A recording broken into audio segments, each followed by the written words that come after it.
This video is about CELPIP writing task 1. But this is not your usual follow this template video. We are going to flip the approach. We will start by visualizing the reader on the other side, then build your email from their point of view. Do you know why?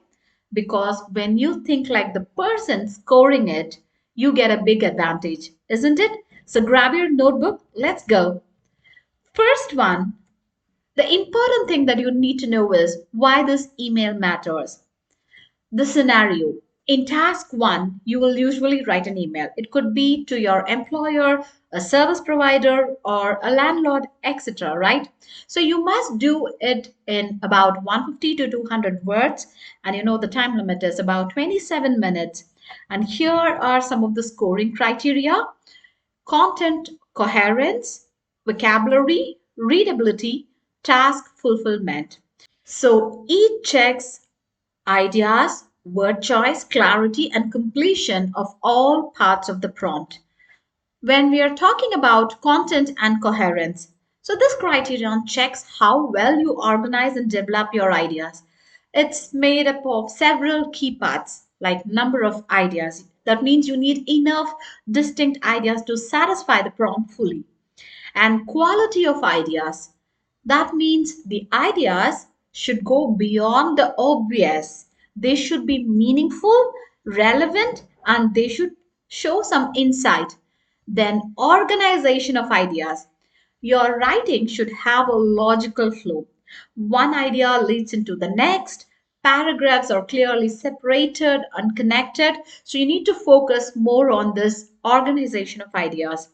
And example supporting details, yes, of course, rather than just stating a point, you should illustrate it with a specific detail or example to make it convincing. When you do well in this area, then your reader feels like they are following a clear path, which means the purpose, issue, effect, and solution without getting lost or seeing big gaps.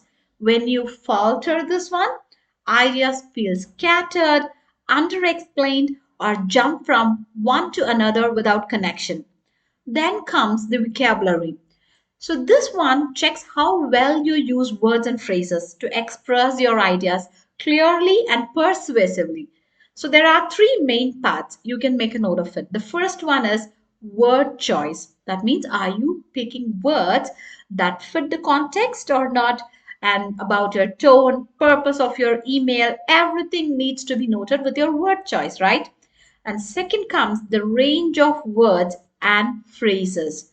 So this means, do you use a variety of vocabulary instead of repeating the same simple words again and again? Please look carefully into this because this will get you a higher score. Okay. And the next one is readability. What it means.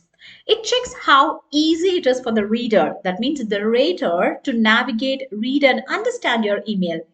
There are some of the key parts that you need to focus on: format and paragraphing, connectors and transitions, grammar and sentence structure, and finally spelling and punctuation. Okay, so it's not just what you say or what words you use, it's how well you present and deliver your message. Okay, then comes the task fulfillment. So this criterion assess how well you have responded to the prompt and followed the instructions. Here are some of the key parts, which is relevance. That means you have to stay on topic and how you are dealing with all parts of the prompt. And then completeness, that means covering all bullet points and instructions. Tone, you have to use appropriate tone for the situation, whether it's formal or informal.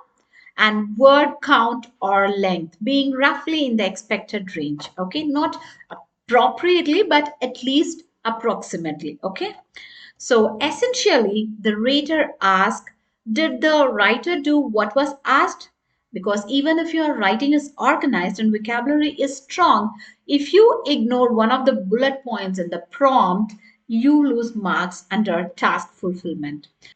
Suitable use of words and phrases. You have to check whether your words natural in the setting, setting of an email and your phrases, whether it is appropriate for an email or not, and also the words that you have used correctly with precision and accuracy. Does each word communicate exactly what you intend with minimal ambiguity? So all these things needs to be taken care. Got it? Now let's move on to our second section, which is the reader's eye approach. Imagine you are the reader. Okay, you open an email, and what do you look for?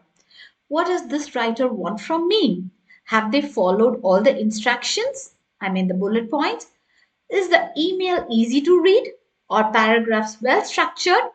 Is the tone appropriate, whether it could be formal, polite, and clear? If your email makes the rater work less, then you will score higher.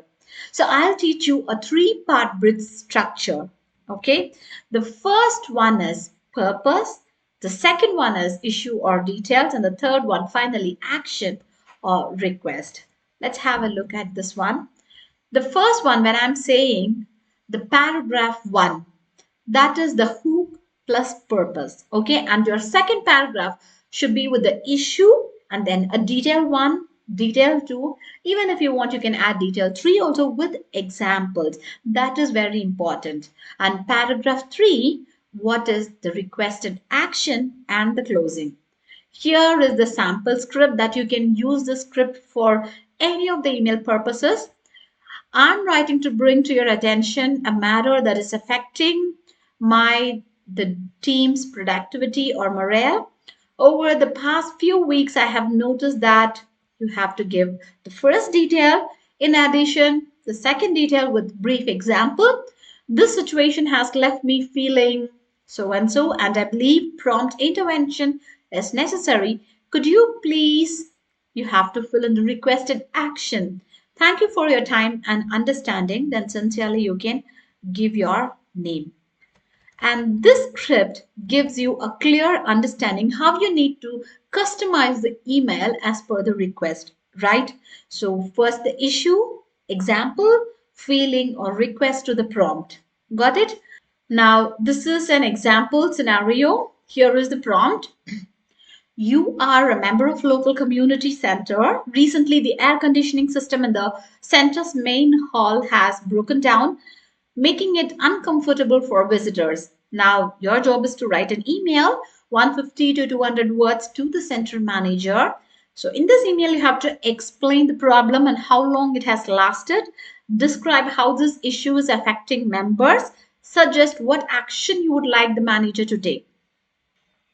Okay, I hope you're done with your response. Now, I'm just going to show my response, how I have done my email. Dear Miss Reynolds, I hope this message finds you well.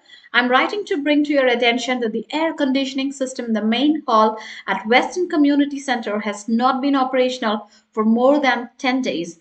On each of the last 4 evenings, the temperature has climbed above 30 degrees Celsius during our adult fitness classes, making it difficult for attendees to concentrate or remain comfortable.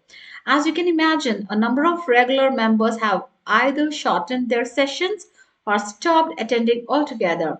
The humid and the stuffy conditions are also causing me to worry about the risk of fainting or heart related exhaustion. In view of this, I would appreciate if you could arrange for immediate servicing of the system or at minimum provide temporary cooling fans until the problem is resolved. Your swift assistance would help restore the center's reputation for comfort and care.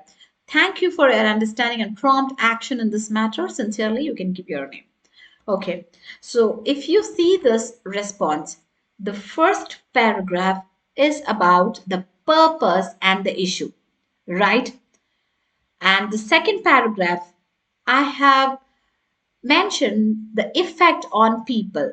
What is the issue that has been discussed in the first paragraph? And what is the effect on people that has been discussed in the second paragraph?